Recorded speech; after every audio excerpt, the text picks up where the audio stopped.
President, I speak tonight about a matter of international significance which has profound lessons for all advanced democracies.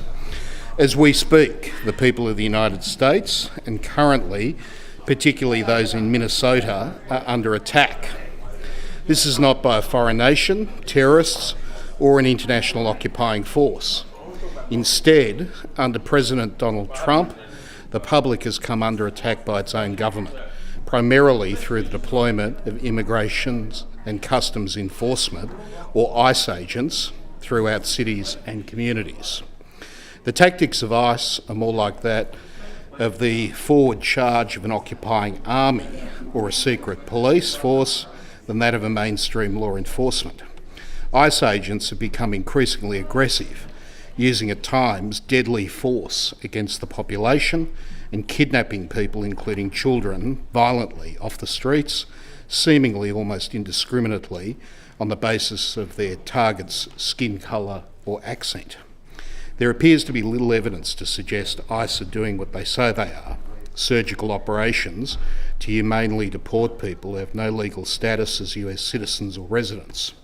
Instead, they're targeting migrants at appointments and court hearings they attend as part of the legal process of migration. They're targeting people in their workplaces, in their homes, their schools, and even their hospitals.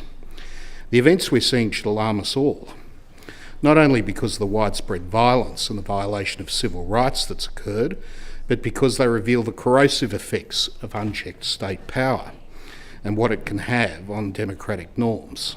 And sadly, ICE has killed 2 US citizens in Minnesota in the last few weeks. They're Renee Good, a mother and active community member, and Alex Pretty, an ICU nurse and veteran. Renee and Alex were killed as they stood up for their neighbours, their friends and fellow community members and citizens. They should be remembered as heroes. Renee and Alex joined the list of 9 people killed by ICE since the 31st of December 2025, including Keith Porter Jr., Luis Gustavo Nunez Carcaceres, Geraldo Lunas Campos, Victor Manuel Diaz, Parati La, Luis Beltran, Yanes Cruz, and Herber Sanchez Dominguez. They all must be remembered. The resistance to ICE, particularly in Minnesota, but across the country, has been nothing short of heroic. Despite the risk to themselves of violence, detention, and criminal sanctions, the people of Minnesota, from all walks of life, have turned out in massive numbers to protest and resist the actions of ICE in their community. They should serve as an example to all of us of the power of collective action. This right to protest is the cornerstone of a democracy. In addition to free assembly and speech being crucial civil liberties, public protest is a significant mechanism by which citizens can hold their state to account. For that reason, I remain concerned about the significant restrictions to the right to protest which have been made by this Parliament. The Terrorism and Other Legislation Amendment Bill 2025, which was passed in December last year, has essentially given police the power to issue blanket bans on protest for a period of up to 3 months.